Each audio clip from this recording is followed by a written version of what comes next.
Bismillah. Assalamualaikum warahmatullahi wabarakatuh. Alhamdulillah, tidak pernah berhenti lisan kita memuji dan memuji Allah atas segala nikmat yang Allah berikan kepada kita. Termasuk yang Allah berikan kepada kita satu hari lagi umur di hari ini, di mana kita sebagai orang-orang yang beriman harusnya memaksimalkan di atas ketaatan kepada Allah Subhanahu wa taala yang merupakan tujuan kita diciptakan di muka bumi ini. Sebagaimana Allah ingatkan dalam surah Az-Zariyat, surah nomor 51 ayat 56, "Wa ma khalaqtul jinna wal insa illa liya'budun."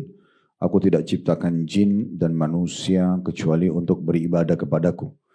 Memang kita hidup di muka bumi ini untuk sholat, untuk puasa, untuk zikir, untuk majelis ilmu, bakti sama orang tua, menjenguk orang sakit, berdoa, dan semua ketaatan-ketaatan.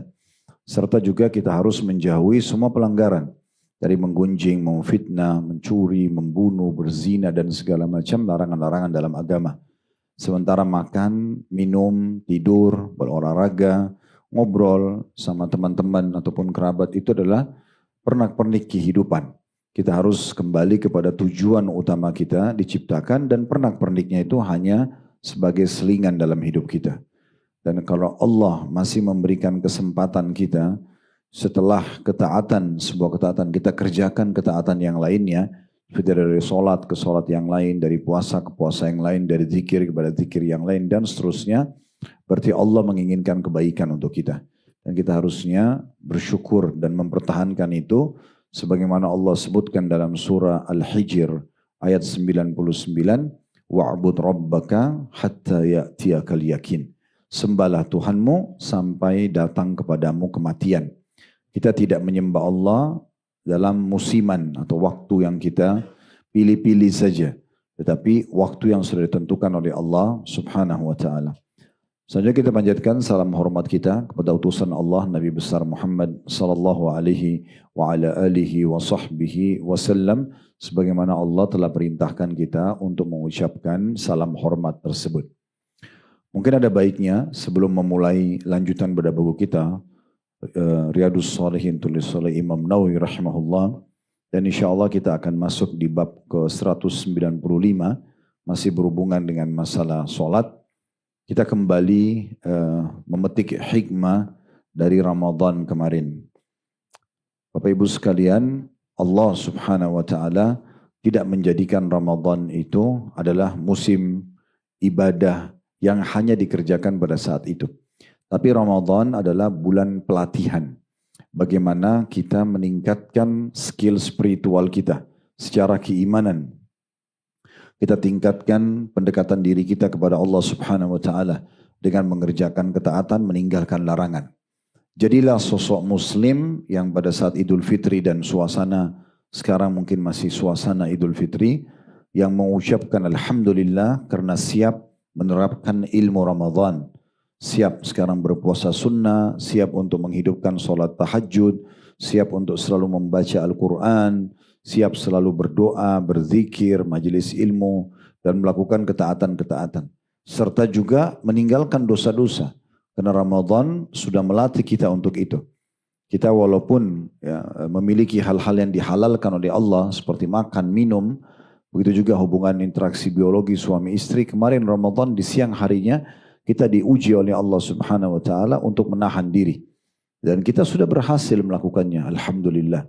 Bagaimana dengan hal-hal yang haram? Harusnya kita lebih mampu untuk meninggalkannya. Ini pelajaran penting dari bulan Ramadan.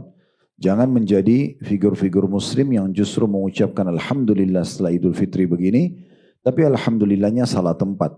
Karena seakan-akan tanda kutip melepaskan diri atau lepas dan selamat dari penjara ibadah. Alhamdulillah tidak lagi puasa, tidak lagi sholat malam, tidak perlu mengerjakan ketaatan-ketaatan, atau bahkan sudah boleh melakukan pelanggaran-pelanggaran kembali. Ini keterpurukan dan tidak boleh kita masuk dalam poin itu. Seorang ulama dari kalangan sahabat yang bernama Ka'ab radhiyallahu anhu.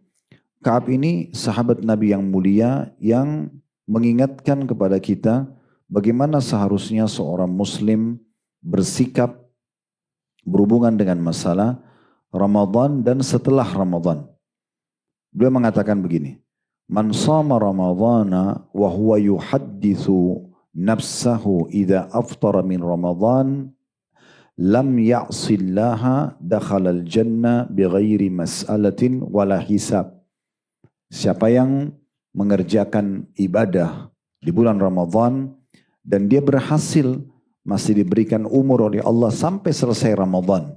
Ya, ini seperti keadaan kita sekarang, masih pada hidup, belum datang ajalnya. Lalu kemudian dia bertekad dalam hatinya dan antara dia sama Tuhannya, dia tidak akan melakukan maksiat lagi. Setelah Ramadhan, maka pastikan pada saat dia meninggal, dia akan masuk ke dalam surga tanpa ada masalah dan juga hisab. Ini perkataan yang luar biasa. Beliau mengingatkan kepada kita semua agar menjadi kelompok pertama tadi yang kita sebutkan. Yaitu orang yang justru setelah Idul Fitri begini lebih semangat untuk menerapkan pelatihan-pelatihan Ramadan. Justru tetap continue dan konsisten menjaga ibadah-ibadahnya. Jadi saya ulangi, beliau mengatakan siapa yang menyelesaikan, mendapatkan Ramadan dan menyelesaikannya, berhasil ya sampai akhir Ramadan dan dia belum meninggal dunia, lalu dia bertekad antara dia sama Tuhannya, dia niat, dia tidak akan bermaksiat kepada Allah lagi setelah Ramadan ini, dia akan mempertahankan konsistensi imannya, maka dia akan masuk surga pada saat meninggal tanpa ada masalah, tanpa ada hisab. Beliau mengatakan sebaliknya, وَمَنْ صَامَ رَمَضَانَ وَهُوَ يُحَدِّثُ نَفْسَهُ إِذَا أَفْطَرَ عَصَى رَبَّهُ فَصِيَامُهُ عَلَيْهِ مَرْدُودٌ. Dan siapa yang berpuasa Ramadan, lalu setelah selesai Ramadan dia masih hidup, dia ya bertekad dalam dirinya untuk bermaksiat kepada Tuhannya. Adalah saya kontrol diri saya, tidak pacaran, tidak ghibah, tidak mencuri, manipulasi data dan segala macam sampai Idul Fitri. Setelah Idul Fitri saya buat dosa nggak apa-apa, seperti itu. Maka puasanya tertolak. Maka puasanya tertolak. Jadi statement ini sangat menarik untuk kita pikirkan sama-sama. Disebutkan dalam kitab Lataiful Ma'arif di halaman 390. Masih di halaman yang sama, penulis juga menukil perkataan Bishr. Bishr rahimahullah berkata, Bi'sal qawmu la ya'rifuna Allah, la ya'rifuna lillahi, atau la ya'rifuna lillahi haqqa illa fi syahr Ramadan. Sungguh satu komunitas yang sangat buruk, kata beliau, adalah satu komunitas, satu kaum yang tidak mengenal dan memberikan hak Allah kecuali di Ramadan saja. Inna saliha alladhi yata'abbadu wa yajtahidu as-sanata kullah. Sungguhnya orang yang saleh dan saleha adalah orang yang terus berusaha dan menyembah Allah sepanjang tahun tanpa mengenal waktu. Seorang salaf pernah ditanya tentang masalah apa perbedaan dan keutamaan antara bulan Rajab sama bulan Sya'ban. Maka beliau berkata kepada orang yang bertanya, jadilah orang yang Rabbani. Orang yang betul-betul menjadi hamba Allah yang suka menyembah. Dan jangan menjadi Sya'bani. Maksudnya orang yang hanya mengejar keutamaan Sya'ban. Karena memang Tuhan yang kita sembah, Tuhan yang menyuruh kita ibadah di Ramadan, itu juga yang kita sembah sepanjang tahun. Kenapa kami sampaikan ini? Karena ini seperti jadi fenomena merata. Ya, hampir banyak di antara muslimin yang bahkan melihat sendiri kejadian dalam dirinya, imannya kendor setelah Ramadan. Padahal sebenarnya bukan sebabnya karena Ramadan berubah, tapi dia sendiri dalam dirinya yang mengubah dan menanamkan persepsi yang salah. Jadi perbaiki niat kita, mumpung masih awal-awal bulan Syawal, bagaimana kita berdoa kepada Allah Subhanahu wa taala agar amal-amal kita yang kita kerjakan selama Ramadan kemarin diterima oleh Allah Subhanahu wa taala. Kemudian juga tentunya kita berharap agar ke depannya Allah panjangkan umur kita di atas ketaatan kepadanya. Sudah cukup masa-masa lalu dengan pelanggaran-pelanggaran dan kelalaian, dan sangat normal serta bijaksana kalau seseorang justru selalu meningkatkan potensi dalam dirinya. Ya. Kalau seorang pegawai, Bapak Ibu sekalian, dia sudah mencapai satu prestasi tertentu, jabatan atau gaji, payroll misalnya, kemudian dia menjaga kualitas kerjanya supaya dia mendapat jabatan yang lebih tinggi. supaya mendapatkan salary atau payroll yang lebih tinggi. Itu sangat bijak. Tapi sangat konyol kalau ada seorang pegawai sudah sampai ke satu level tertentu di perusahaan, anggap misalnya angka 1 sampai angka 10. Dia sudah sampai di angka 7, kemudian setelah dia sampai di level itu, lalu dia ugal-ugalan, dia tidak menjaga prestasinya sehingga rusak namanya dan bisa saja dipecat dari perusahaan. Nah itu gambaran orang di Ramadan dan di luar Ramadan. Seorang mukmin di Ramadan dia jaga kualitas imannya, ibadahnya, dan juga jauh dari kemaksiatan dan pelanggaran, maka setelah Ramadan dia mempertahankan itu kalau memang dia bijaksana. Bukan justru dia merusak dirinya. Dia menjauhkan diri dari Allah Subhanahu wa taala. Kerugian. Dia akan menyesal sendiri.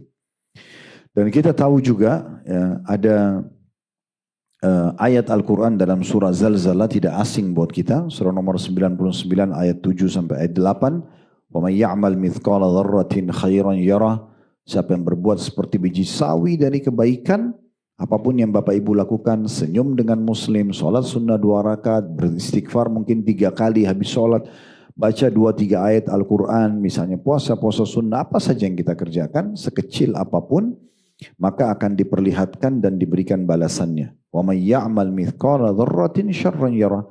Siapa yang berbuat seperti biji sawi dari keburukan akan diperlihatkan dan akan diberikan hukumannya. Ada sebuah ayat Al-Quran, perlu kita renungi maknanya, dan itu disebutkan di dalam surah Al-Mu'minun, surah nomor 23 ayat 60. Ini mungkin saya tutup mukaddimah kita dengan ini ya. Kalau kita mau sampaikan ini nasihatnya cukup panjang, tapi saya ingin ringkaskan sebuah ayat ini dengan nanti ada hadis Nabi SAW yang akan kami sampaikan. Ayat Al-Quran surah Al-Mu'minun surah nomor 23 ayat 60 ini sebenarnya rentetan dari ayat-ayat sebelumnya juga yang Allah sebutkan tentang ciri hamba-hamba Allah yang akan masuk surga. Di antaranya Allah mengatakan, "Walladzina yu'tauna ma atau wa qulubuhum wajilatun annahum ila rabbihim raji'un." Dan orang-orang yang memberikan apa yang telah mereka berikan dengan hati rasa takut atau khawatir, karena mereka tahu kalau mereka akan kembali kepada Rabb mereka. Kalau kita baca terjemahannya saja, mungkin ini tidak bisa kita fahami ya, secara langsung. Karena memang ayat ini masih bermakna global. Makanya Ummul Mukminin Aisyah pun radhiyallahu anha, waktu mendengarkan ayat ini dari Nabi SAW, beliau mengatakan, "Ya Rasulullah, apakah yang dimaksud dalam ayat ini adalah orang-orang yang berzina, orang yang mencuri, orang yang minum khamr, maksudnya orang yang pernah buat dosa, kemudian mereka merasa takut dalam hatinya, nanti Allah akan hukum, walaupun mereka sudah taubat." Maka kata Nabi SAW, "La ya bintas Siddiq." Tidak wahai anaknya As-Siddiq.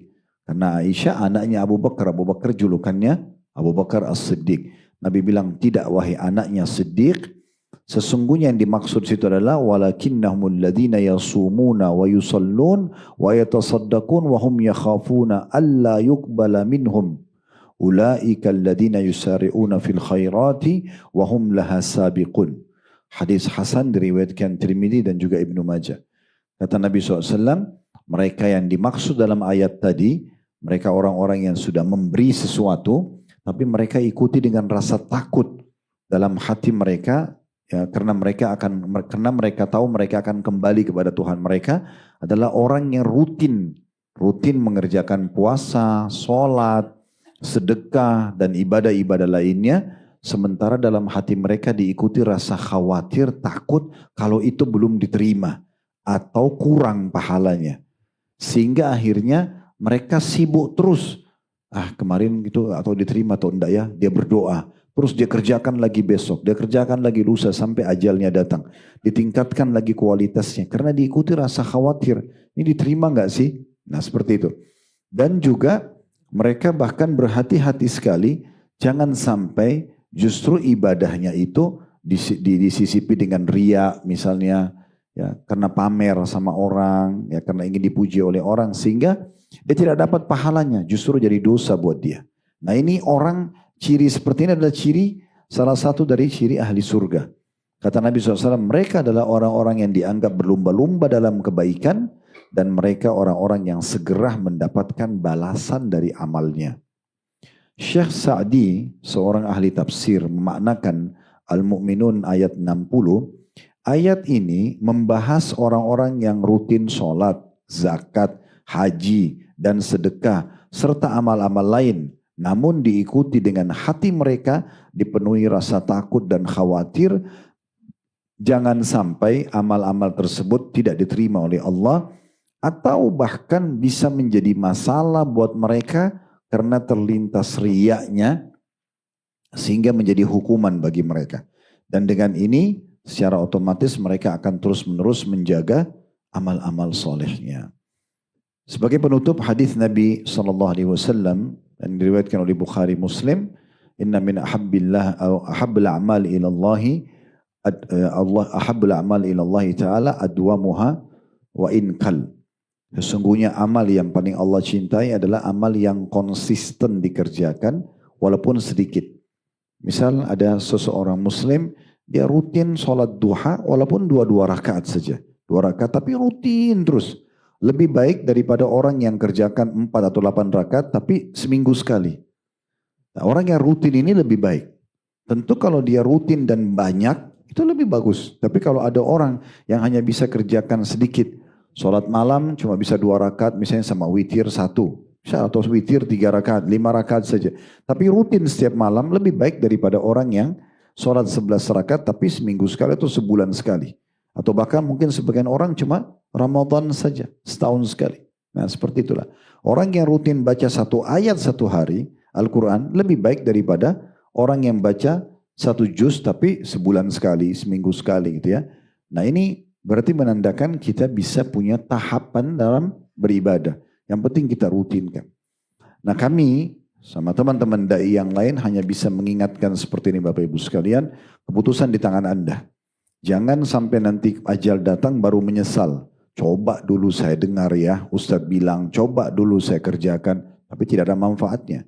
Mumpung sekarang didengarkan, majelis ilmu itu manfaatnya agar kita datang, Bapak Ibu luangin waktu datang begini, mendengar, mendapatkan manfaat dan membawa pada perubahan. Gak penting kalau Bapak Ibu mengatakan, oh ceramahnya tadi bagus ya, oh ini itu gak ada manfaatnya buat Anda dan buat kami. Manfaatnya adalah kalau Anda, oh iya ini benar ya, terus diambil sebagai pelajaran, lalu membawa pada perubahan. Nah itu yang penting. Sekali majelis ilmu harusnya sudah cukup untuk mengubah kita jadi lebih baik daripada sebelumnya. Atau kita meninggalkan keburukan atau kesalahan dan akhirnya kita meninggalkan dan mengerjakan amal soleh sesudahnya. Itu jauh lebih baik. Jadi jangan sampai kita hadir berulang-ulang di majelis ilmu tapi hanya sekedar maaf cuma untuk memamer pakaiannya atau tasnya atau misalnya cuma untuk ngobrol, untuk ketemu sama teman-teman. Itu sayang banget itu ya. Padahal sebenarnya majelis ilmu lebih besar manfaatnya dari semua itu.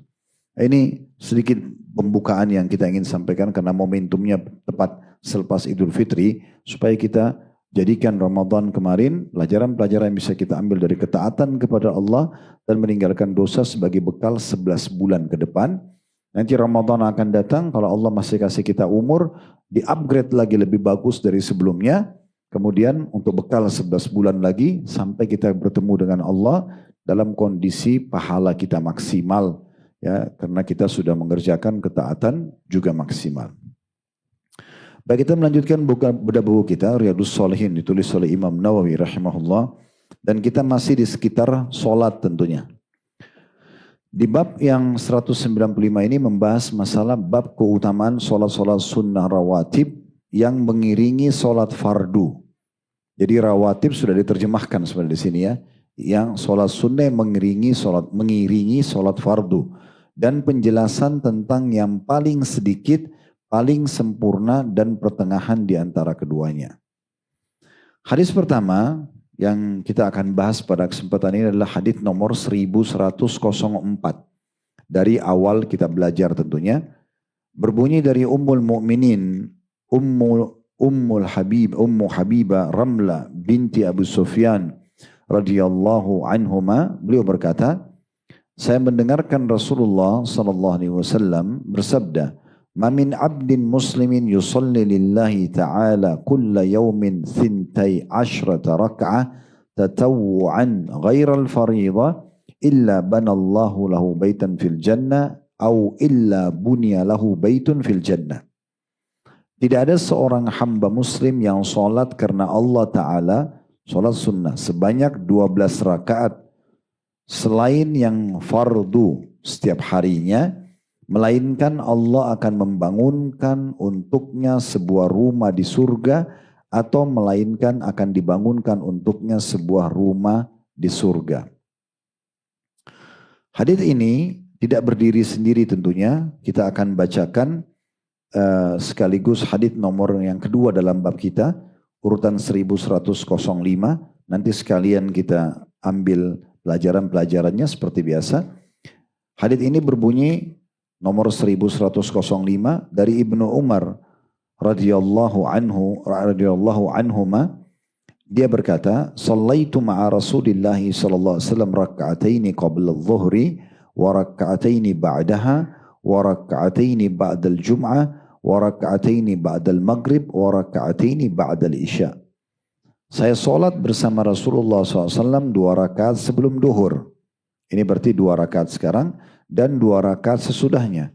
Berarti 4 rakaat. 2 rakaat setelah sholat Jumat, kemudian 2 rakaat setelah maghrib, dan 2 rakaat setelah isya. Jadi kalau digabungkan jumlahnya 12. Jumlahnya 12. Ya. Hadits ini atau 2 buah hadits ini satu kesatuan ya, karena ada rincian dari 1105 terhadap hadits nomor 1104. Baik, seperti biasa, coba kita korek dulu mutiara ilmunya. Yang pertama tentang Ummul Mukminin. Ummul Mukminin berarti artinya ibunya orang-orang beriman. Julukan ini diberikan kepada semua istri-istri Nabi Muhammad SAW.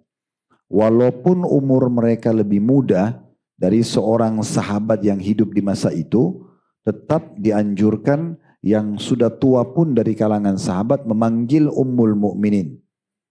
Karena Allah menyebutkan dalam Al-Quran ya, bahwasanya istri-istri Nabi itu semua adalah ibu-ibunya orang beriman. Makanya dipanggil dengan Ummul Mukminin ya.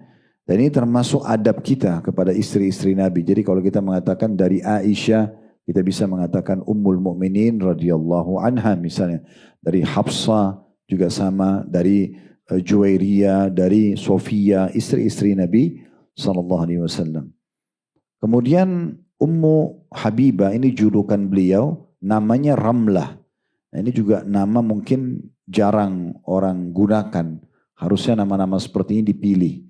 Karena untuk para wanita, nama-nama terbaik dimulai dari 4 orang, yaitu Khadijah, istri Nabi yang pertama, kemudian anak Nabi dari Khadijah, yaitu Fatimah, kemudian Maryam, dan yang keempat Asia, istrinya Fir'aun yang beriman. Maryam ibunya Nabi Isa.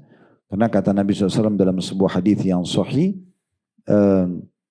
sesungguhnya telah sempurna dari laki-laki, akalnya maksudnya, cukup banyak di antara mereka.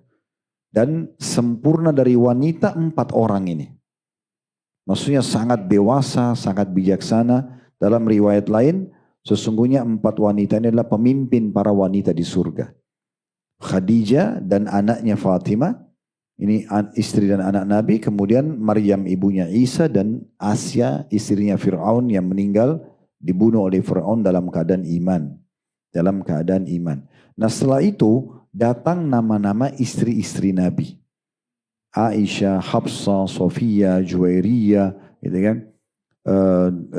Maimunah, Asia, Maria, kemudian ini juga Ramlah, ya, gitu. Ini nama-nama Sofia, nama-nama istri Nabi yang harusnya kita tahu dan kita jadikan sebagai nama anak-anak kita, gitu ya. Jadi ini nama-nama yang perlu dikenang gitu. Dan Ramlah ini anaknya Abu Sufyan. Abu Sufyan adalah sahabat Nabi, walaupun di awal-awal Islam dia membenci Islam. Abu Sufyan satu-satunya tokoh Quraisy yang masih hidup setelah perang Uhud. Jadi setelah perang Badr, perang pertama dalam Islam. Di 15 Ramadan tahun 2 Hijriah terjadi perang Badr. Dan waktu itu ada 70 tokoh-tokoh Quraisy meninggal semua. Seperti Abu Jahal, seperti Umayyah bin Khalaf, Syaibah, Walid, itu meninggal terbunuh di perang Badr. Tersisa tokoh Quraisy yang senior cuma Abu Sufyan. Dan Abu Sufyan ini yang memicu masyarakat Mekah untuk menyerang Madinah 1 tahun setelahnya. Perang Uhud di tanggal 16 Syawal tahun 3 Hijriah gitu ya. Namun subhanallah hidayah datang kepadanya di pembebasan kota Mekah. Dia masuk Islam bersama istrinya Hindun. Dan hampir semua anak-anaknya masuk Islam. Ya, terkenal sekali anak-anaknya seperti Muawiyah, Yazid, radhiyallahu anhu ajma'in. Muawiyah sempat menjadi penulis wahyu Nabi. Dan Ramlah ini atau Ummu Habibah masuk Islam sebelum ayah dan saudara-saudaranya. Dan dia termasuk orang yang hijrah bersama kaum muslimin ke negeri Ethiopia di Habasyah. Dan waktu Nabi SAW menikahi beliau, itu yang melamarnya adalah Najasyi, raja Ethiopia yang masuk Islam tapi menyembunyikan keislamannya. Lalu kemudian setelah menikah, lalu dikirimlah Ummu Habibah ke Nabi SAW. Ini tadi kita sempat bilang Ramlah binti Abu Sufyan radhiyallahu anhuma. Dalam bahasa Arab kalau dua, anhuma. Makanya kita bilang begitu karena dia sama ayahnya dua-duanya sahabat Nabi. Dan di sini juga ada pelajaran penting Bapak Ibu sekalian. Jadi kalau ada kerabat Anda yang non-muslim gitu kan, jangan pernah putus asa untuk terus mendakwakan Islam. Kalau hari ini dia tolak, belum tentu besok ditolak, belum tentu lusa ditolak. Abu Sufyan ini membenci Islam dari awal Nabi SAW diutus menjadi Nabi, 13 tahun di Mekah, plus juga hampir 8 tahun kurang lebih ya, setelah Nabi SAW hijrah. Nanti pembebasan kota Mekah, baru dia dapat hidayah masuk Islam. Dan setelah itu jadi orang yang sangat ya, mulia dalam Islam. Bahkan anak-anaknya seperti Muawiyah bin Abi Sufyan, sepupunya Utsman bin Affan, itu menjadi gubernur di wilayah negeri Syam 20 tahun. Dan dia pendiri kerajaan pertama dalam Islam, dinasti pertama namanya Umayyah. Yang berdiri dari tahun 40 Hijriah sampai 132 Hijriah. Pendirinya itu adalah Muawiyah. Dari 20 tahun jadi gubernur, 20 tahun jadi raja. Selama 40 tahun dia memimpin kaum muslimin. Baik, itu pelajaran pertama tentang penjelasan makna Ummul Mukminin serta juga sedikit kisah tentang Ummu Habibah Ramlah binti Abi Sufyan radhiyallahu anhuma. Pelajaran kedua, pentingnya seorang suami istri saling berbagi ilmu. Ya. Dan kalau ada sesuatu pesan yang baik, ya, misalnya ibu-ibu di rumah, kebetulan suaminya menyampaikan tentang sebuah hadis atau misalnya sebuah ayat yang kebetulan dia dengar dari pengajian di kantornya, atau dia kebetulan temukan di media lalu dia kirimkan forward misalnya, atau terbalik. Seorang istri justru yang menyampaikan, misalnya ibu-ibu pulang pengajian begini lalu menyampaikan kepada suami, tadi di kajian saya dengar ini dan itu misalnya. Atau di forward sebuah cuplikan ceramah. Harusnya kita saling memuliakan, ya, menerima kebaikan itu. Menerima kebaikan. Jangan kita merasa, siapa sih ini mau ngajarin saya? Ya, karena banyak orang yang tidak mengambil manfaat agama justru dari pasangannya. Padahal pasangannya mungkin sudah benar gitu ya. Tapi karena egoisme merasa tidak penting, tidak perlu, sehingga akhirnya tidak menukil apa-apa dari pasangannya. Gitu. Di sini kita lihat bagaimana Ummu Habibah radhiyallahu anha menukil dari Nabi SAW. Gitu kan. Dan begitu juga kita tahu Aisyah, Hafsah, Sofia menukil hadis-hadis dari suaminya. Bukan hanya karena Nabi Muhammad SAW sebagai seorang Nabi, tapi karena ada kepeduliannya. Ada kepedulian ya. Bagaimana kita merasa peduli untuk itu. Saya teringat ada satu bapak pernah mengundang saya. Cukup lama saya ngisi di kantor beliau di Sudirman. Setiap kajian siang waktu itu kalau tidak salah setiap Senin. Cukup banyak musola kantor itu cukup besar. Dan dari kantor-kantor lain banyak yang gabung di situ. Mungkin 2 tahun atau lebih saya ngisi di sana. Setelah sekian lama saya isi pengajian baru bapak itu datang ke saya. Kebetulan dia di rootnya. Dan dia mengatakan, Ustadz tahu bagaimana saya bisa mengundang Ustadz dalam ceramah ini. Sebenarnya saya tidak nanya, tapi dia yang bilang. Terus saya bilang, saya nggak tahu Pak. Saya cuma tahu saya diundang, antum undang dan teman-teman sini, saya hadir. Ketepatan juga ada jadwal bisa kalau kita lowongin gitu. Dia bilang sebenarnya ini dari istri saya. Dia ngomong gitu. Itu dari istri saya. Jadi istri saya ini sering hadir di pengajian Ustadz. Sering kali dia nulis. Dia kalau pulang dia cerita sama saya. Saya ini dulu jauh dari agama dia bilang. Tapi karena seringnya saya diceritakan, setiap pulang tadi saya dengar ini, tadi saya dengar itu, dengan sabar dia sampaikan, terus saya penasaran. Hanya saya coba kontak, ternyata Ustadz ada jadwal, dan Alhamdulillah sekarang justru kami, sekeluarga maksudnya sudah pada faham agama, sudah hijrah ke agama. Tapi salah satunya karena pengaruh pasangannya gitu ya. Jadi jangan pernah bosan untuk menyampaikan, dan tentu bersabar dalam berdakwah. Karena sebagian juga orang tergesa-gesa. Ya, ada satu ibu pengajian dulu, saya sampai ingatkan karena dia cerita sama saya pada saat selesai pengajian, Ustadz, suaminya kebetulan mu'allaf, gitu kan. Kemudian dia karena ikut pengajian dan dia semangat sekali, maka dia menyampaikan ke suaminya karena dia anggap suaminya seorang pebisnis tulen gitu, jauh dari agama. Dia sampai suruh suaminya belajar tapi dengan cara-cara yang tidak santun, ya, kurang santun gitu ya. Saya dibilang suami saya tuh nggak mau ikut pengajian Ustadz, nggak mau menjaga ibadahnya. Jadi saya pernah beli buku lalu saya kasih dia, ini baca supaya kamu selamat dari neraka gitu. Nah, bahasa-bahasa seperti ini kalau disampaikan ke figur suami itu susah, pasti dia akan nolak karena dia punya sifat kepemimpinan gitu ya. Tapi mungkin dengan cara-cara yang santun, Allah sudah berikan ibu suara yang lembut gitu ya, tangan yang lembut itu untuk memang melayani suami untuk justru ya bisa dengan santun menyampaikan, insya Allah bisa menyentuh dengan cara-cara yang baik. Baik, ini pelajaran yang kedua. Pelajaran yang ketiga adalah isi hadisnya sendiri. Bagaimana seorang muslim dianjurkan untuk menjaga sholat-sholat sunnahnya. Dan sudah kita pelajari sebenarnya ya, dari bab-bab sebelumnya tentang pentingnya sholat sunnah. Di antara manfaat ibadah sunnah, sholat sunnah, puasa sunnah, ya, kemudian sedekah, umroh, itu kan sunnah ya. Nah ini dia nanti akan membantu amal-amal wajib Bapak Ibu di hari kiamat kalau kurang. Ya, kalau masih ingat hadisnya, kata Nabi Muhammad SAW, awal amal dihisab hari kiamat adalah sholat. Kalau dia baik, maka beruntunglah orang tersebut. Dalam riwayat lain, maka akan membantu amal-amal lain. Dan kalau sholatnya rusak, maka rugilah dia atau akan merusak atau mengganggu amal-amal yang lain. Lalu apa kata Nabi SAW melanjutkan hadisnya? Dan kalau sholat wajibnya ada yang kurang, maka Allah Azza wa Jalla akan berfirman kepada para malaikatnya, coba lihat sholat sunnahnya. Kalau ada, sempurnakanlah sholat wajibnya. Sempurnakanlah sholat wajibnya. Dan kata Nabi SAW, itu berlaku pada amal-amal yang lain. Jadi semua sholat sunnah Bapak Ibu kayak sholat sunnah rawatib tadi ya, sholat qobliyah, ba'diyah, kemudian sholat duha, sholat tahajud, sholat udu, tahiyat masjid, sholat taubat. Itu nanti bisa membantu kekurangan sholat wajib kita di timbangan amal kalau ada yang kurang.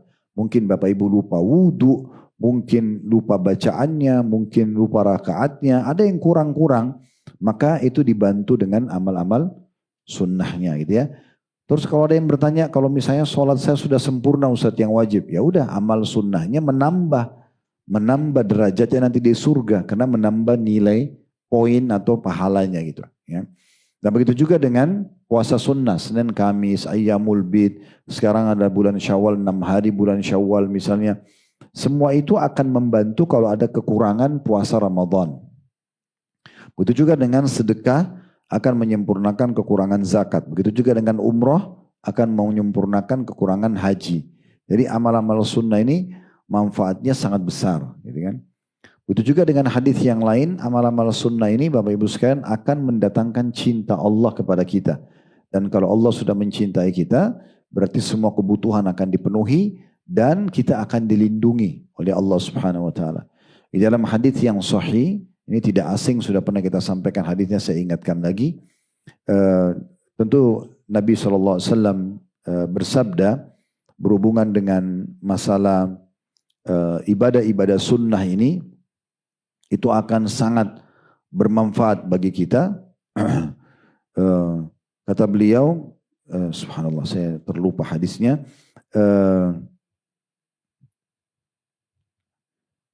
Baik, nanti kalau saya teringat ya, tapi Nabi SAW mengingatkan di dalam hadis itu bagaimana amal-amal sunnah itu betul-betul akan sangat membantu amal dan mendatangkan rasa cinta Allah Subhanahu wa taala.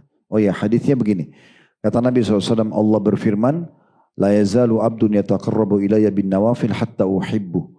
Seorang hamba terus mendekatkan diri kepadaku dengan amal-amal sunnah sampai aku mencintainya.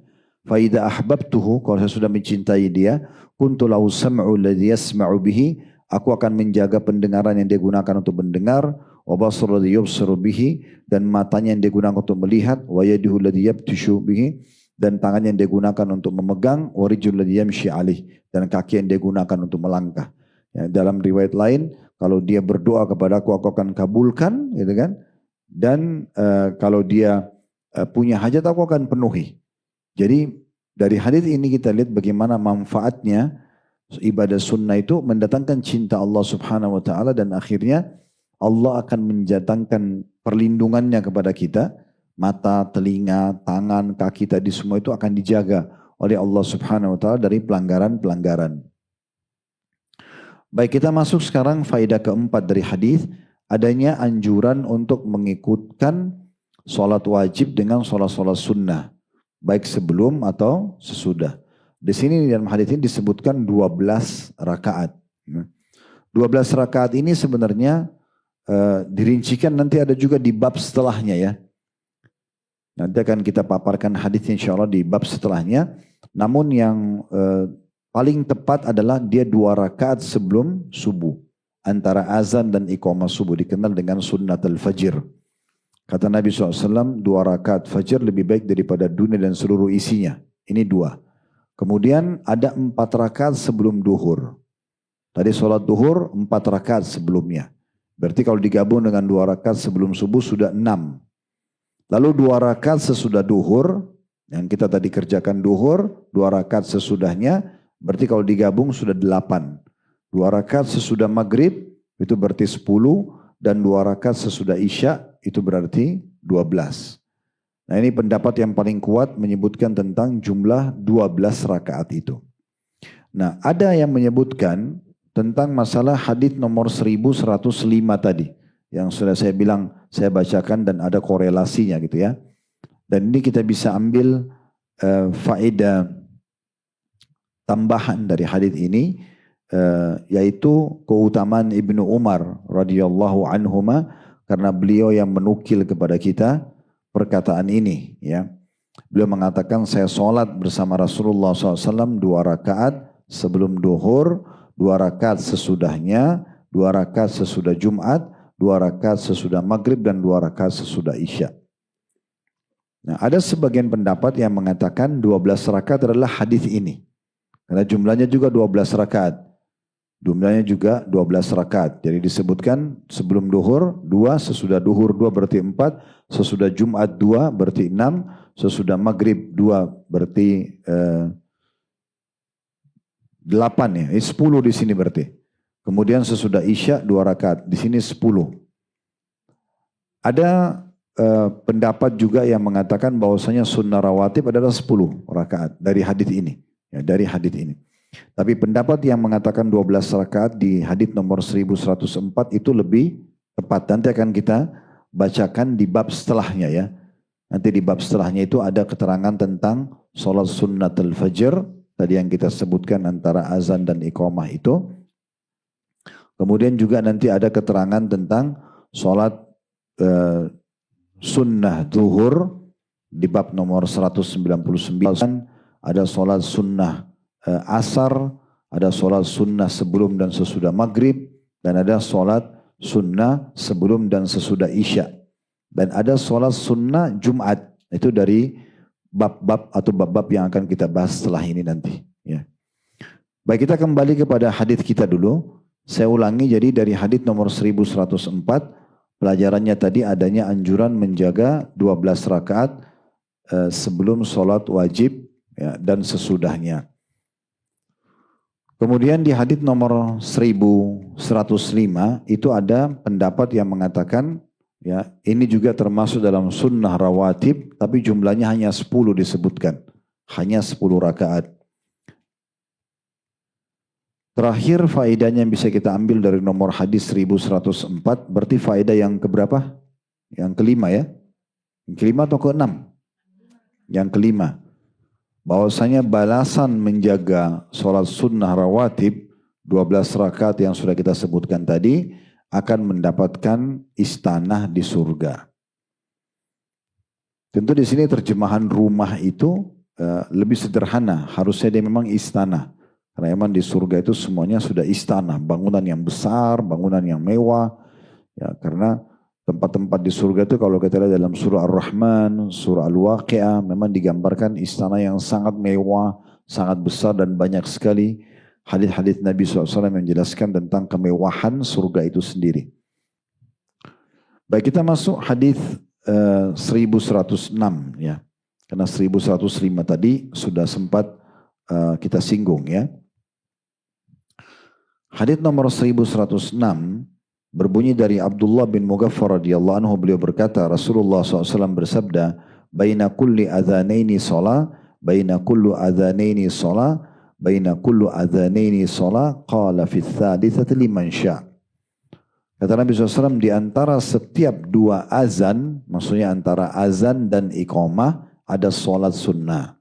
Nabi ulangi lagi, di antara setiap dua azan, maksudnya azan dan iqamah, ada sholat sunnah. Dan tiga kali Nabi ulangi, dan di antara azan dan iqamah atau dua azan ada sholat.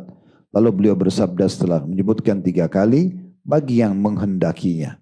Hadis ini diriwayatkan oleh Bukhari dan juga Muslim. Hadis ini termasuk hadis yang digunakan oleh ulama untuk membantah ada orang yang mengatakan tidak ada qobliyah maghrib. Kalau Bapak Ibu pernah masuk masjid, biasanya azan langsung iqamah. Karena mereka pikir tidak ada sholat qobliyah maghrib. Padahal sebenarnya hadis ini sudah cukup menjelaskan kepada kita, antara azan dan iqamah semuanya ada sholat sunnah. Sekaligus tentunya memberikan pelajaran kepada kita juga, bahwasanya adanya anjuran habis sholat, habis azan, tidak ada aktivitas lain kecuali dua. Sholat dan berdoa. Itu saja. Karena dua-duanya ada dalilnya. Di sini hadis menjelaskan antara azan iqamah ada sholat. Tidak ada penekanan masalah sholat. Ada hadis yang lain, doa sangat jarang ditolak antara azan dan iqamah. Berarti ini aktivitasnya. Jangan kerjakan yang lain. Ya. Jadi kalau walaupun misalnya Bapak Ibu, saya mau baca Quran Ustaz. Baca Quran dibaca nanti. Setelah sholat fardu misalnya. Azan iqamah ini maksimalkan. Sholat qobliyah dan doa. Udah perpanjang doanya, gitu kan. Kalaupun masih ada waktu, itu jauh lebih tepat. Walaupun baca Qur'annya mulia, tapi lebih tepat berdoa. Mirip dengan Arafah, kalau orang lagi haji. Jadi apalagi habis asar terbenam matahari. Kalau di situ kata sebagian ulama ada orang mau milih antara berdoa, antara berzikir, antara baca Qur'an, maka tetap dikatakan berdoa. Karena kata Nabi SAW, doa yang terbaik adalah doa hari Arafah. Maka doa yang dibaca. Nah seperti itulah. Ini faedah dari hadis nomor 1106 gitu ya. Jadi ada dua tadi ya. Yang pertama hadis ini sebagai bantahan bagi orang yang menganggap tidak ada qobliyah maghrib. Ya. Kemudian yang kedua adanya penekanan agar setiap muslim ya, menjaga sholat dan juga doa di antara azan dan iqamah. Baik, kita pindah ke bab 196. Bab penegasan sholat sunnah subuh 2 rakaat. Nah ini tadi saya bilang kan, ada rincian dari 12 rakaat yang awal tadi kita sebutkan di nomor 1104. Di situ mungkin nomor urutnya perlu kita perbaikin ya. Dia 1107 harusnya. 1107. Mungkin ini cuma salah cetak saja. Itu kan ditulis 1100 ya. Ya. Jadi yang kosong terakhirnya diganti angka 7 aja. Baik. Di sini hadits nomor 1107 di halaman 711 ya. Berbunyi dari Aisyah, di sini kita bisa bilang juga Ummul Mukminin radhiyallahu anha. Anna Nabiy sallallahu alaihi wasallam kana la yadau arba'an qabla adh-dhuhri wa raka'ataini qabla al-ghadat. Bahwa Nabi sallallahu alaihi wasallam tidak pernah meninggalkan salat 4 rakaat sebelum duhur dan 2 rakaat sebelum subuh. Diriwayatkan oleh Imam Bukhari. Dari hadis ini kita ambil pelajaran yang pertama, kedudukan Ummul Mukminin Aisyah radhiyallahu anha, karena beliau yang menyampaikan kepada kita tentang hadis ini. Jadi bukan seperti hadis Ummu Habibah tadi ya. Ummul Habibah mengatakan saya mendengarkan Nabi. Itu kan berarti dia nukil dari Nabi. Kalau ini Aisyah mengatakan dia menceritakan apa yang dia lihat dari Nabi. Kalau kebiasaan Nabi itu tidak pernah meninggalkan 4 rakaat sebelum duhur dan 2 rakaat antara azan dan iqamah subuh. Sini kedudukan Aisyah radhiyallahu anha. Kemudian yang kedua, pentingnya seorang muslim menjaga 4 rakaat sebelum sholat duhur. 4 rakaat sebelum sholat duhur. Kemudian pelajaran ketiga, pentingnya seorang muslim menjaga 2 rakaat sebelum subuh, ya, atau sunnatul fajr. Selanjutnya itu juga masih ada salah cetak gitu ya. Masih 1100 ya hadisnya. Itu Bapak Ibu tulis 1108, setelahnya 1109 gitu ya. Itu double ditulis 1100 dua-duanya gitu. Baik, 1108 masih dari Ummul Mukminin Aisyah radhiyallahu anha, beliau berkata, "Lam yakunin Nabiy sallallahu alaihi wasallam ala syai'in minan nawafil ashadda ta'ahudan minhu ala raka'atil fajr." Nabi SAW tidak pernah menjaga sholat sunnah melebihi perhatian beliau secara khusus ya kepada 2 rakaat sebelum subuh. Hadis ini diriwayatkan oleh Bukhari dan juga Muslim. Dari hadis ini nomor 1108, tolong yang pegang bukunya diubah ya. Situ masih urutan 1100. Di sini kita ambil pelajaran yang pertama, kedudukan Ummul Mukminin Aisyah radhiyallahu anha, karena sekali lagi beliau menukil apa yang beliau ketahui dari Nabi sallallahu alaihi wasallam. Kemudian yang kedua, pelajaran yang bisa diambil, kedudukan 2 rakaat sunnatul fajr. Kedudukan 2 rakaat sunnatul fajr atau yang dikerjakan antara azan dan iqamah subuh. Ya. Karena dikatakan bahwasanya Nabi SAW tidak pernah memiliki perhatian yang lebih kuat dibandingkan perhatian beliau dalam menjaga 2 rakaat sunnatul fajr. Berarti menandakan sholat ini punya kedudukan secara khusus gitu ya. Usahakan kita mengerjakan. Bahkan dalam sebuah riwayat disebutkan bahwasanya Nabi SAW pernah melakukan satu perjalanan Bapak Ibu sekalian. Kemudian beliau ketiduran dengan seluruh pasukannya. Tidak bangun, tidak terbangun kecuali matahari terbit. Dan cahaya matahari mengenai wajah beliau yang mulia. Maka pada saat itu Nabi bangun. Lalu Nabi SAW bangunkan semua sahabat untuk sholat ya, subuh. Beliau suruh Bilal azan, tetap sholat sunnatul fajr dulu, baru sholat subuhnya. Padahal sudah terbit matahari. Saking pentingnya kedudukan sholat sunnatul fajr. Lalu beliau bersabda, sesungguhnya tempat ini semalam dipenuhi oleh syaitan.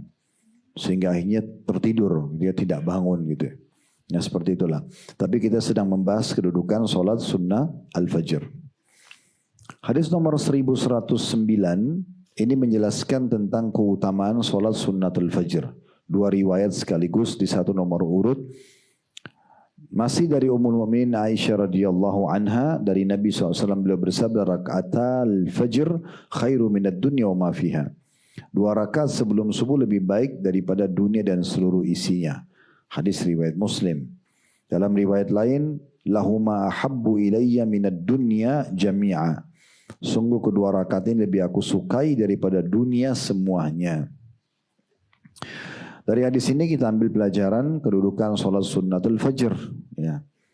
Dan bagaimana bobotnya itu lebih baik daripada dunia dan seluruh isinya. Ya, kita bisa bayangkan mungkin kalau ada orang di daerah Martimbang ini aja misalnya. Dia punya seluruh wilayah di sini Anggap misalnya ada 100 rumah atau 300 rumah atau lebih dari itu mungkin dengan rumah, semua milik dia. Saya yakin mungkin dianggap orang kaya.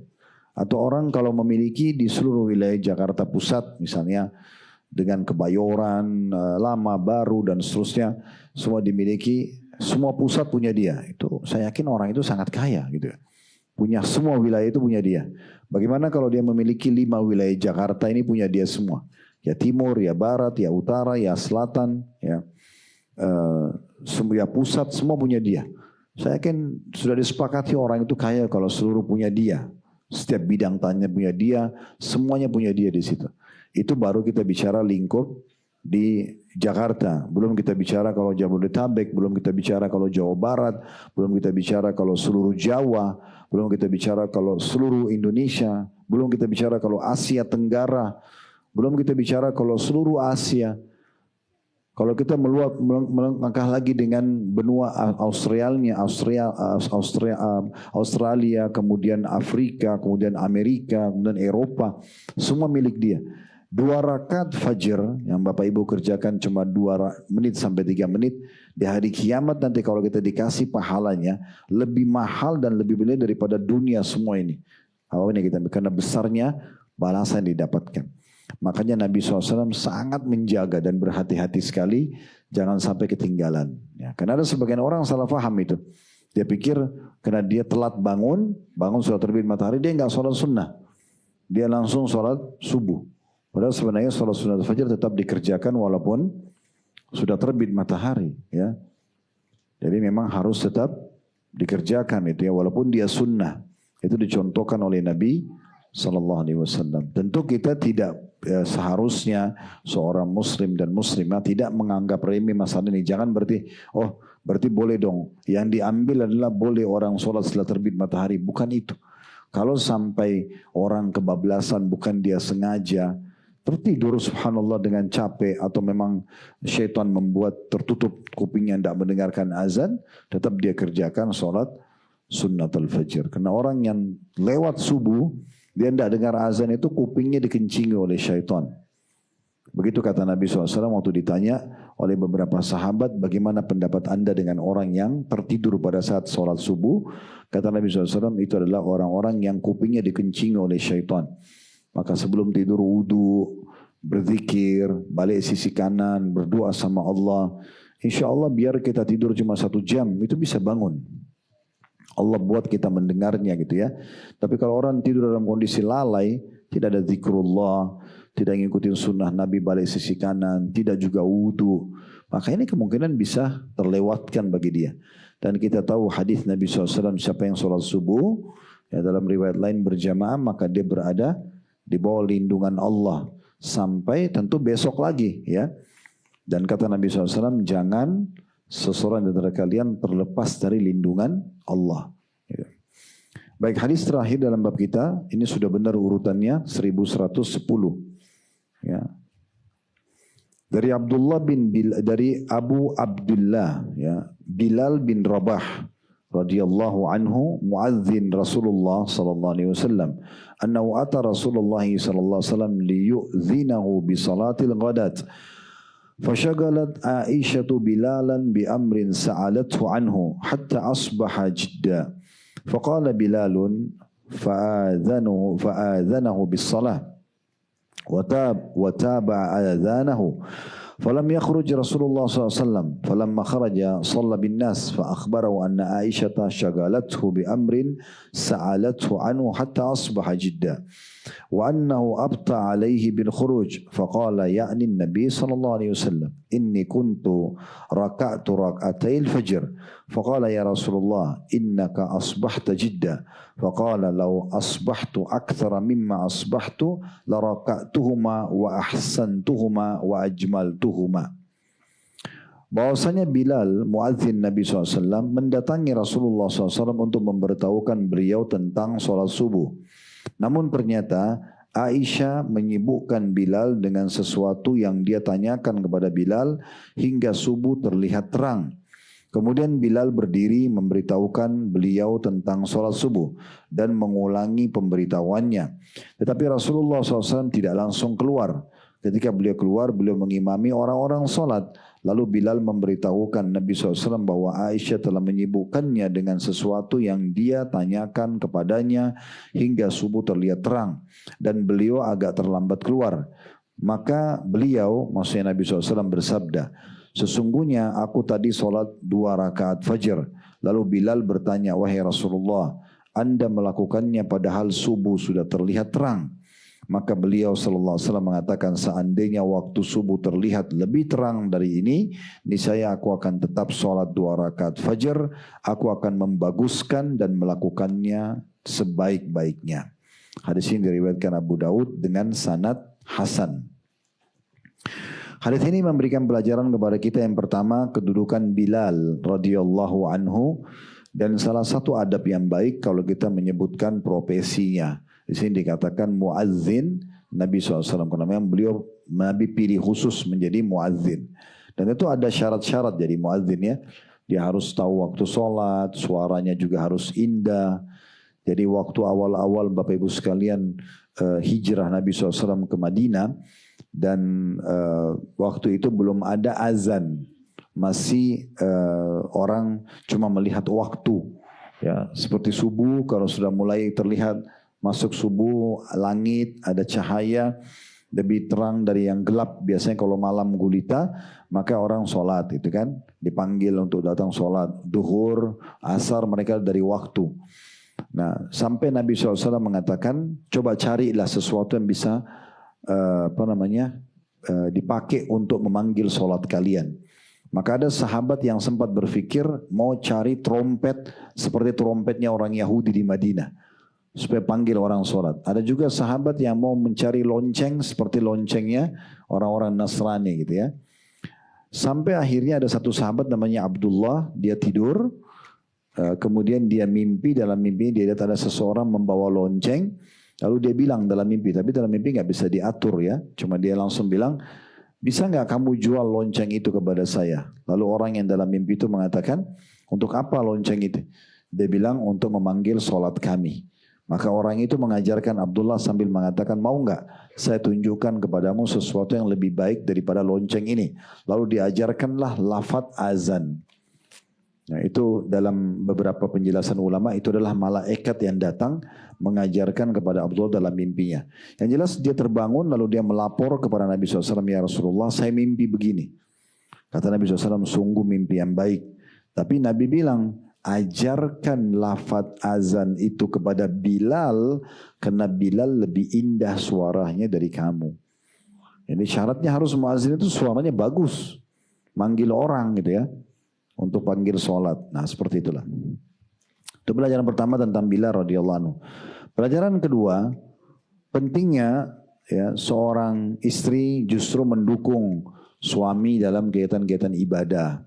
Ya, bukan justru menyibukkan. Di sini kan Bilal waktu datang ke rumah Nabi mau menyampaikan ke Nabi waktu subuh sudah masuk, tapi Aisyah ya masih sempat bertanya kepada Bilal beberapa hal sampai Bilal terlambat juga menyampaikan ke Nabi gitu ya. Dan akhirnya membuat terlambat. Walaupun di sini Aisyah bukan istri Bilal, tapi dia statusnya sebagai istri Nabi.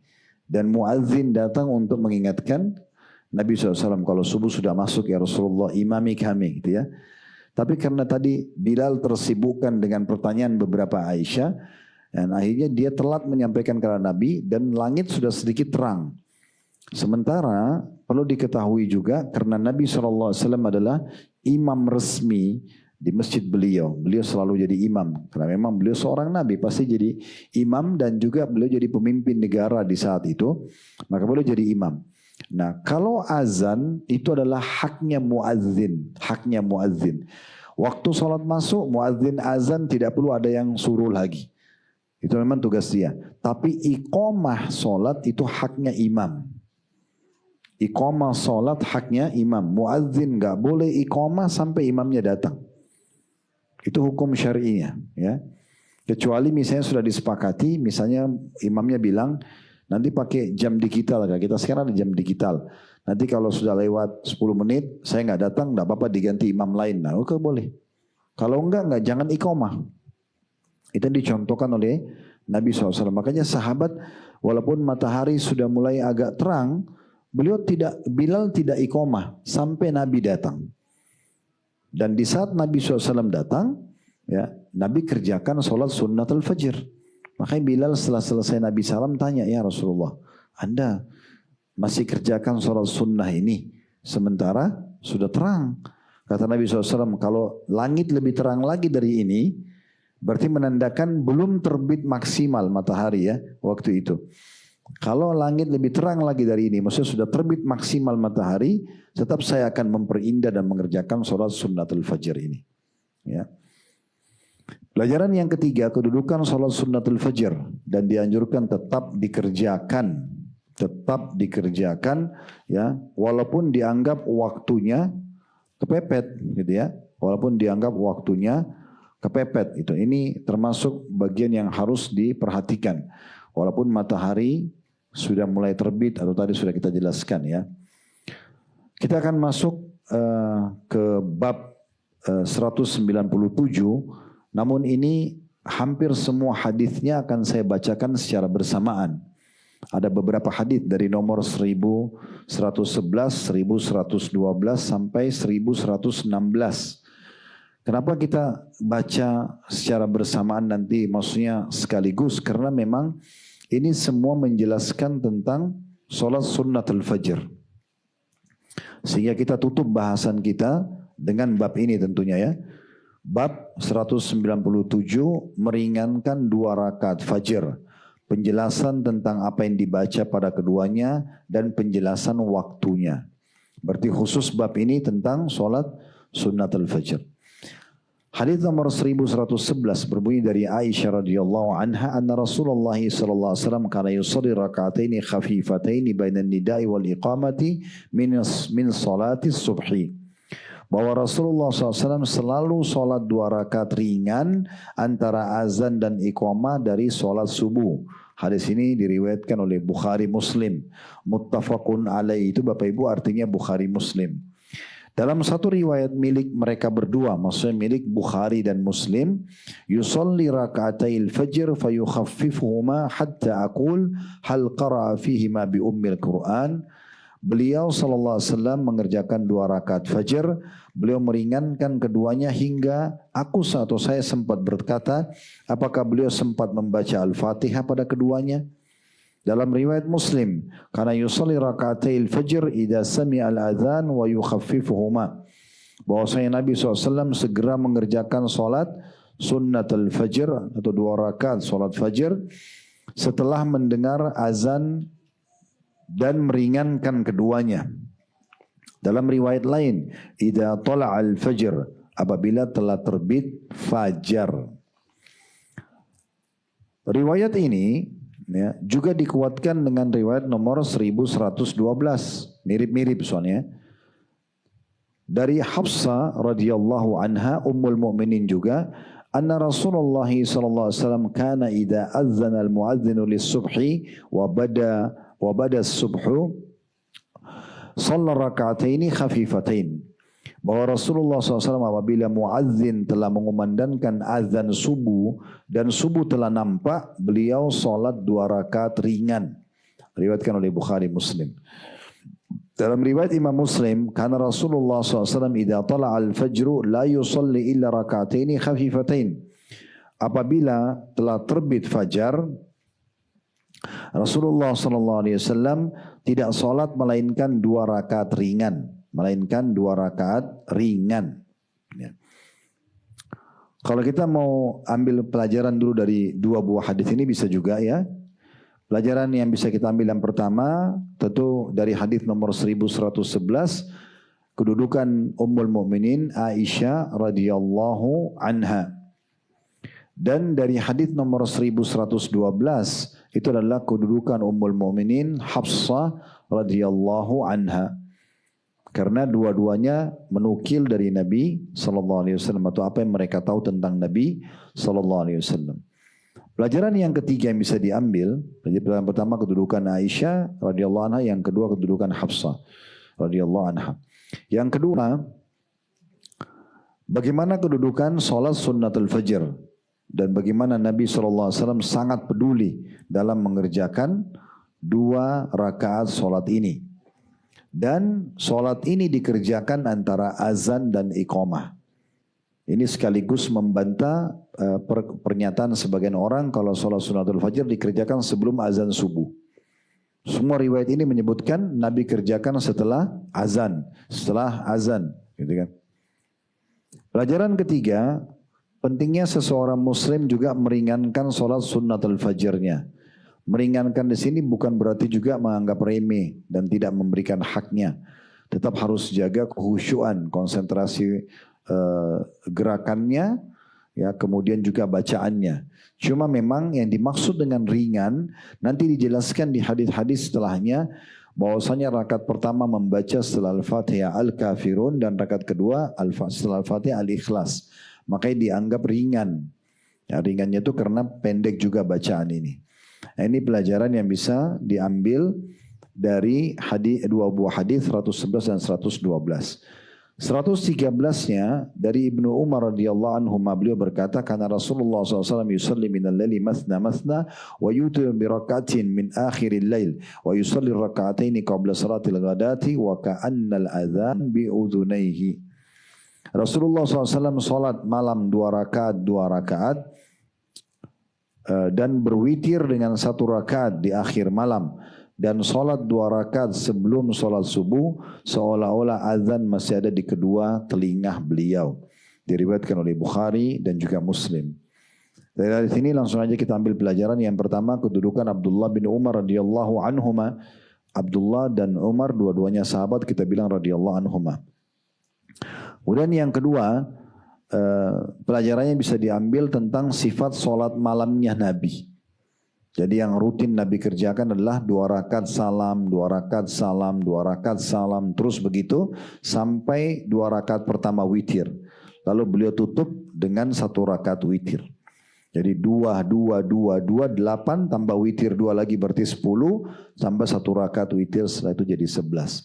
Ini yang paling sering dikerjakan oleh Nabi. Dan dari hadits ini juga sebagian ulama ada yang berpendapat mengatakan tidak ada batas dari jumlah rakaat sholat malam. Jadi orang mau kerjakan 11 boleh, ada yang mau 13 boleh, ada orang mau lebihkan boleh, ya. Kemudian pelajaran selanjutnya, pelajaran yang ketiga yang bisa kita ambil tentang kedudukan 2 rakaat sholat sunnah al-fajr dan dikerjakan setelah azan. Yang dimaksud dengan potongan riwayat ini seakan-akan azan masih ada di kedua telinga beliau, maksudnya azan baru selesai. Azan baru selesai. Kan kalau azan baru selesai kayak masih terngiang-ngiang gitu ya. Ya seperti itu yang dimaksudkan. Berarti memang sholat sunnatul fajr dikerjakan setelah azan, bukan sebelum azan. Baik, hadits nomor 1114 dari Ibnu Abbas radhiyallahu anhuma, anna Rasulullah sallallahu alaihi wasallam kana yaqra fi rak'atil fajr fil ula minhuma qulu amanna billahi wa ma unzila ilaina al-ayah allati fil Baqarah wa fil akhirah minhuma amanna billahi washhad bi anna muslimun. Dari surah Al-Imran ayat 52. Kata Ibnu Abbas radhiyallahu anhu bahwa Rasulullah SAW biasa membaca dalam 2 rakaat fajr. Pada rakaat pertama yaitu potongan ayat Qulu amanna billahi wa ma unzila ilaina dalam surah Al-Baqarah. Yaitu terjemahnya, katakan wahai orang-orang beriman, kami beriman kepada Allah dan apa yang diturunkan kepada kami. Al-Baqarah 136. Dan pada rakaat kedua beliau membaca Al-Imran ayat 52 yang berbunyi amanna billahi washhad bi anna muslimun. Kami beriman kepada Allah dan saksikanlah bahwasanya sungguhnya kami orang-orang yang berserah diri kepada Allah. Dalam riwayat lain, wa fil akhirati allati fi al-Imran ta'alu ila kalimatin sawa'in bainana wa bainakum. Pada rakaat kedua salat sunnatul fajr, beliau membaca Al-Imran ayat 64 yang terjemahnya mari berpegang kepada satu kalimat atau ketetapan yang tidak ada perselisihan antara kami dengan kalian. Diriwayatkan oleh Imam Muslim. Dari hadis ini kita ambil pelajaran bahwasanya kedudukan Abdullah bin Abbas radhiyallahu anhuma, karena beliau menukil kepada kita tentang ini. Kemudian pelajaran yang kedua yang bisa diambil bahwasanya bolehnya seseorang membaca di 2 rakaat sunnatul fajr, yang rakaat pertamanya Al-Baqarah 136 dan rakaat keduanya Al-Imran 52 atau Al-Imran 64. Dan ini juga berarti menandakan walaupun nanti 2 hadis terakhir penutupan 115-116 menyebutkan rakaat pertama Al-Kafirun, rakaat kedua Al-Ikhlas, berarti dengan adanya riwayat nomor 114 boleh kita baca surah lain. Boleh kita baca surah lain. Jadi misalnya Bapak Ibu mau salat sunnatul fajr, setelah Al-Fatihah mau baca Inna Atayna, boleh. Rakaat kedua mau baca Wal Asr, boleh. Rakaat pertama mau baca Al-Masad, Tabbat Yada misalnya. Rakaat kedua mau baca At-Tin, boleh, enggak masalah. Tapi kalau mau mengikuti lebih afdalnya, ya ikutin hadits-hadits ini tentunya. Tapi boleh kita variasikan memilih surah-surah yang kita baca. Baik, 2 hadis terakhir 115 dan 116. 115-nya dari Abu Hurairah radhiyallahu anhu, anna Rasulullah sallallahu alaihi wasallam qara'a fi raka'atil fajr qul ya ayyuhal kafirun wa qul huwallahu ahad.